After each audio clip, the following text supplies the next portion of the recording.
there has been some news there, and there will continue to be some news there with the transfer portal officially opening now in less than a month. Glad to have all of you. Merry Christmas. It is Monday, December the 8th, and good morning, Rob. Good morning. Good to see everybody. Good to see you, JB. Thanks for having me on this morning. Doc, I appreciate the kind words there in the Nana Sports chat box. We did have quite the show last night, kind of around the world. At this point of the year, it's SEC Sunday night, but it's tough to keep it within the conference because everything kind of melts together at this point, and every other conference now suddenly matters as it pertains to the future and the fate of the SEC in the immediate college football playoff future. So we kind of have a bit of a mix the further into the year that we get, and so it was a good conversation. However, like you said, a lot of interesting developments yesterday, and so a lot for us to talk about here on a Monday morning.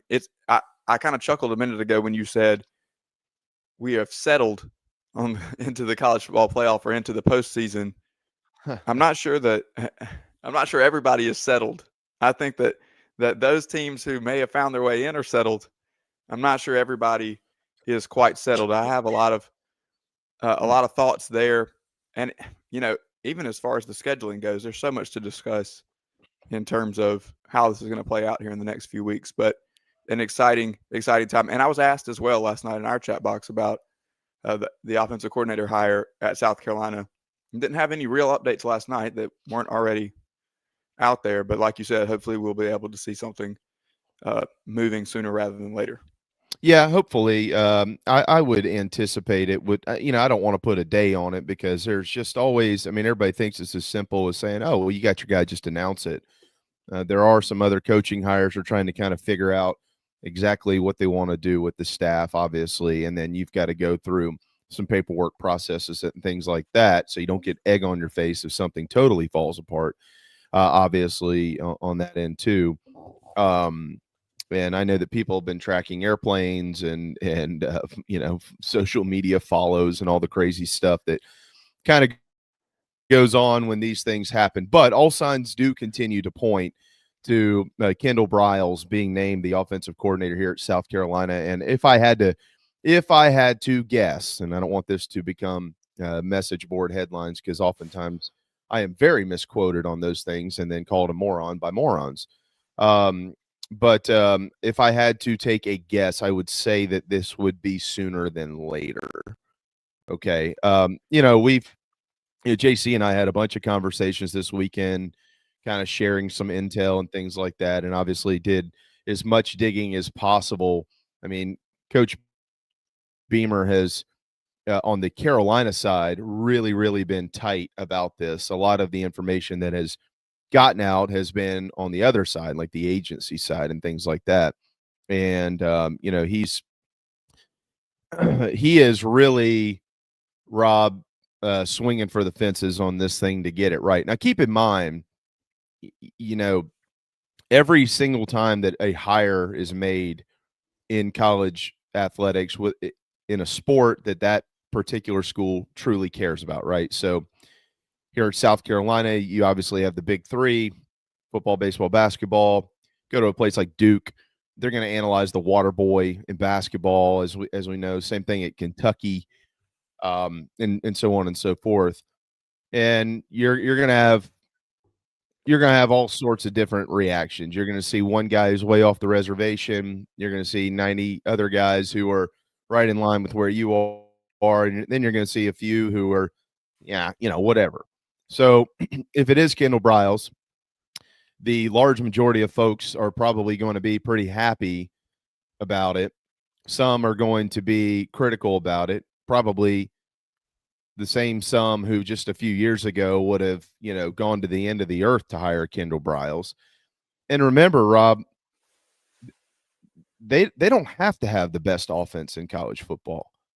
Like, correct. It's not needed. It's not necessary. Even if you thought you hired the greatest OC in the game and that was going to give you an opportunity to have the best overall offense in the country, like, you don't have to go that far and write that check. You just have to have an offense that honestly is average. And Kendal Briles' entire career has been way above that. and I've got some stats we'll go over here in just a second. So to summarize what I'm trying to say here is if they hire Kendal Briles coming off of a 4-8 season where everybody felt like the world was ending, it was a terrible offense. And you got a coach who is perceived to be on the hot seat, and I don't even know if it's perceived, probably is. To what extent, how hot, I don't know, but he probably is, right? And then you're able to go out and hire a guy like this.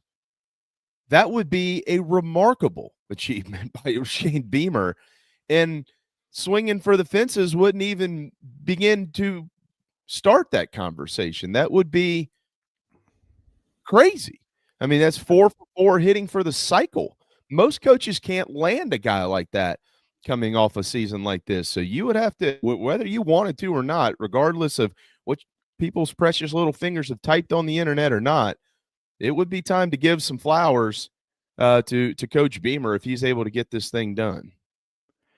Yeah, no doubt. I completely agree with you. And the sad reality is that those precious little fingers are going to continue to type and say outlandish things. And I would just caution everybody, as there's a lot of people watching this show, I would just caution everybody not to A, listen to those voices, and B, be one of them. Let's have a little bit of a level head here when it comes to these types of discussions. And everything that you just said, JB, is incredibly accurate. There's a lot of momentum, and we're starting to track this momentum in Columbia. I'm not trying to put on garnet glasses. I'm not trying to paint it like everything's okay and that the Gamecocks are going to come out next year and be in the college football playoff this time next year. I mean, that's what Shane Beamer said, essentially, that they would be right in the thick of it at this time next year. But I'm not even going that far. But I am right where you are. You do have to give flowers for the high school class, holding that together, and then pulling a couple of extra guys into the boat. If it is Kendal Briles, you have to give flowers there. And if we move to the transfer portal and the momentum continues, then things are going to continue to set up. And you've made the point just now. If this offense scores just a few more points, 21, 24, you're looking at a completely different outlook. And I think with Kendal Briles' system, you're going to get something completely different than what we've seen in the Shane Beamer era, but also during the Will Muschamp era. You're going to get to see something that is designed to be explosive, like something we haven't seen in 10 years. Well, there's no doubt. Inflexible, Rob. I mean, I was looking this morning at some numbers from Briles both at Arkansas and at TCU. And look, there's some mixed bag stuff here, but you got to put it into perspective a little bit. And we have, for what it's worth, we have reached out to multiple people in Fort Worth to try to get some of their insight. Just haven't been able to get it scheduled quite yet, but we will have somebody this week from there if this indeed ends up being the hire. Again, all signs continue to point in that direction. But Arkansas in 2019, they were 111th in the country in total offense and 110th in the country in scoring offense. Okay, Rob. I mean, at the end of the day, you can go through things like passing and rushing, and I've got those numbers too. Third down, sacks allowed, et cetera, et cetera. But at the end of the day, it's how many points are you putting on the board, right? I mean, I don't think anybody really necessarily cares how you get there. We could all have our own version of this is what we'd like to see. But at the end of the day, if you run 80 plays a game and 79 of them are on the ground and you're scoring 35 points, I don't think people care about that as long as you're winning. So they were 111th in total offense, 110th in scoring. And then when he took over in 2020, remember this is a COVID year too, and you have to remember the quarterback stuff that was going on. But I'm going to come back to that flexibility statement I made a minute ago. So let me read some of this, and I want to get your reaction to some of it. You might even know these numbers, but after he took over, their total offense went from 111th to 66th in the first year, from in scoring offense from 110th to 86. And they were 52nd in the country, Arkansas, in 2020. In passing offense, 78th in rushing, 105th in third down, and 115th in sacks allowed. Then in 2021, after he'd had a year under his belt there, they went from 66th in total offense to 27th. So that's in less than 2 years, moving the Hogs up 84 spots in total offense. They went from 86th in scoring offense to 48th. So that's up 62 spots after 1 year under Kendal Briles, 31 points per game. They were 85th in the country in passing. Oh, no. They were 7th in the country in rushing. Remember, that was kind of his style. Like, they ran the football more with the quarterback. They were 90th in third downs. That was an improvement. And they were 70th in sacks allowed. That was an improvement by 45 spots. And then in 2022, his final year in Fayetteville, Mr. Coach Williams, start calling you Coach. We got to come up with a good nickname for you. They went from 27th in total offense to 15th, 470 yards per game. They went from 48th in scoring to 34th, 33 points per game. Passing offense improved from 85th to 63. Rushing stayed the same. How about that? 2 straight years, 7th in the country in rushing offense. Third down conversion percentage went from 90 to 21st in the nation. And sacks allowed was still right there, 2.3 per game, 80th in the country. Then at TCU, in 2022, they were 9th in scoring, pretty good, and 27th in total offense, right? So they wanted to maintain those numbers, so they hired a guy to try to do that. Their total offense went from 27th to 11th, but their scoring offense dropped from 9th to 40th, 31 points per game still. We'd kill for 31 points per game at South Carolina right now. They went to they were 7th in the country in passing offense, 70th in rushing, 14th in third down conversions, and 38th in sacks allowed. In 2024, they were 31st in total offense, 25th in scoring, 8th in passing, 112 in rushing offense. They ranked 37th in the country in third down conversions and 21st overall in sacks allowed. And then this year, they were 30th in the nation in total offense, 43rd in scoring. They had a little gap, a little drought there in the middle of the year, towards the back middle of the year. 8th in passing, so they've been in the top 10 in passing yards per game the last 3 seasons. 93rd in rushing, 23rd in third down conversions, 47%, and 42nd in sacks allowed, 1.5 per game. So he went from primarily a rushing offense at Arkansas to throwing the football in Fort Worth. So what does that tell you? What does all that tell you? Well, one of the things that if we look at the personnel in Arkansas, excuse me, is we know that Rocket Sanders was the running back for part of that tenure, right? And so you're able to know what type of personnel you're looking at, and KJ Jefferson as the quarterback. And so if you want to do comps, I don't really like the Lenoris to KJ comparison, but you do have 2 guys who are at least on a base level a dual threat quarterback, right? Somebody who's going to be able to move the ball with his legs, with his arms, and with his arms. And so if that's the case, or that is the prototype of quarterback that you're looking for with Kendal Briles, then at least we know a little bit of the direction that Shane Beamer is trying to go. The other thing that I think kind of sticks with me is Shane Beamer is absolutely going to stand on running the ball as a foundation, run the ball, stop the run, right? And so you're going to go get a guy who has the ability to run the ball, but in a college format where there's going to be some spacing. You're going to be able to get people out there. Not at all like what we saw this year. I think that scares people when we talk about run the ball, run the ball, run the ball. I think there's a little bit of PTSD, and people can get a little uptight about the prospect of trying to just pound the rock over and over and over again, running it into the line of scrimmage. But I don't think we're going to see that with this type of system. You talk about points, and even in a quote unquote down year, you're still at 31 points. You mentioned there. Just for reference, South Carolina this year, 104th in points per game at 22.7, 45th in points allowed against the opponent at 22.1. Compare that to last year, where South Carolina was 48th with 30.5 points per game and 12th on defense, allowing 18.1. So if you're going to allow somewhere around 20 points per game, I think that's the goal. And we've seen Clayton White's defenses improve over the past few years to get kind of into that range. If you're going to allow 20 points per game and your offense is going to be able to average, let's just say it's not that drastic of an improvement. Let's say it's 28 points per game. I like their chances to go out and win 7 or 8, and I think that would be an incredible bounce back from 4-8 in 2025 if that's the case in 2026. And like you said, you don't have to write the check of the college football playoff or the best offense in the country, but we know what this team is capable of from a heart perspective. I think that people are tired of hearing about that culture and that fight that is inside of them. But if you put them in a situation where the games are going to be more in their favor because the offense is able to control the clock a little more and able to get in the end zone more, I think that the culture, the belief, the fight that is within them, the level of competition that is bred within this program, I think those things start to become more evident. They're still evident this year.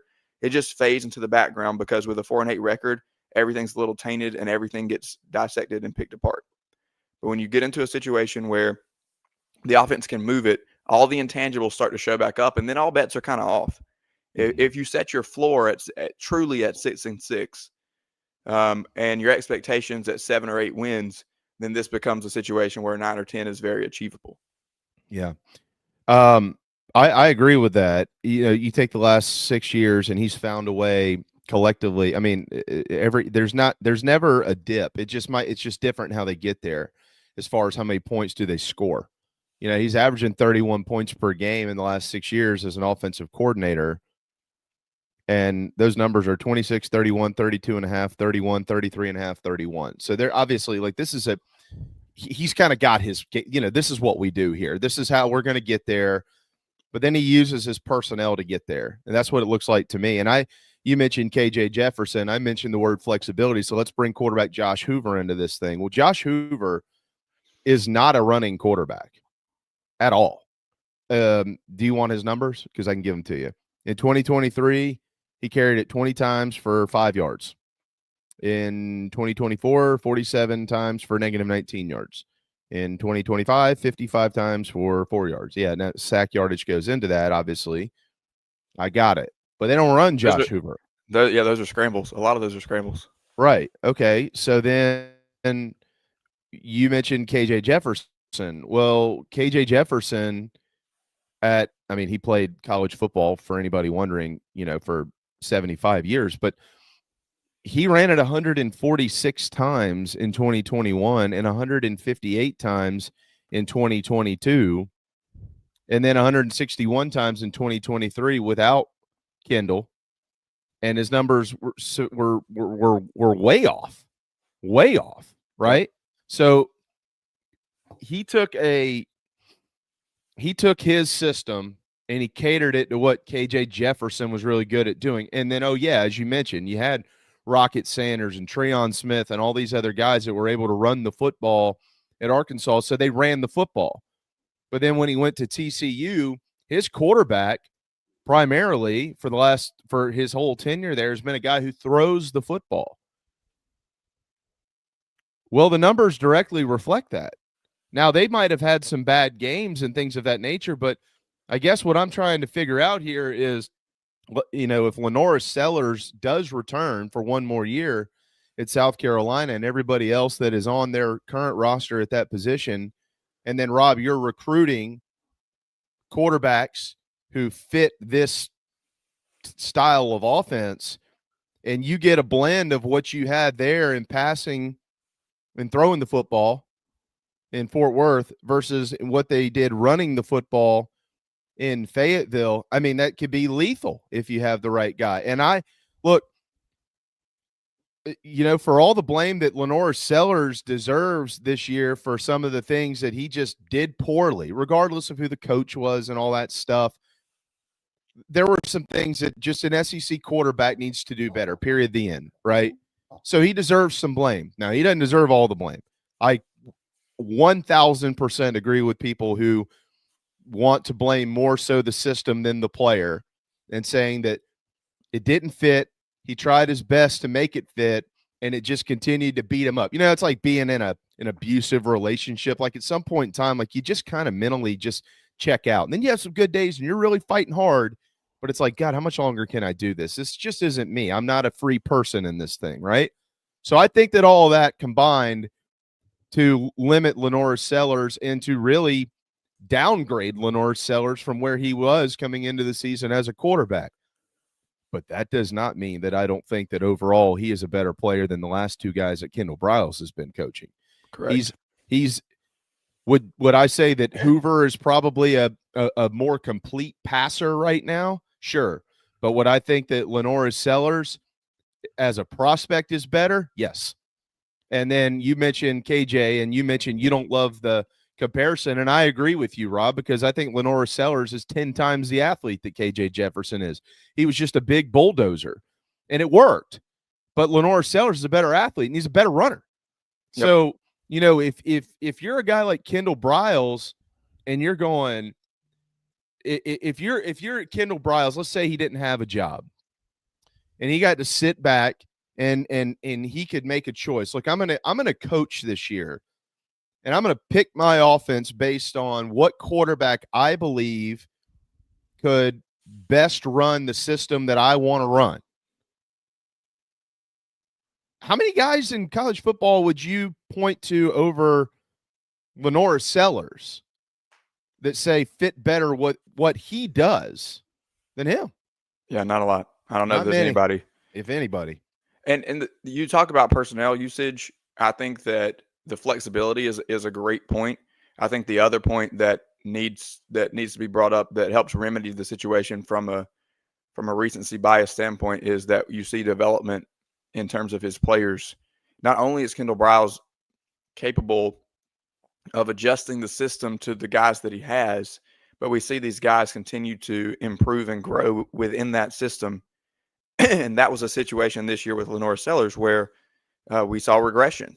And so, excuse me, the idea that players are going to, wait for it, get better under the coaching staff and improve year over year, I think is a big encouragement. And there's enough of a track record that we're not going out on a limb by saying that Kendal Briles is going to help guys get better and improve in his system when they are in it for more than 1 year.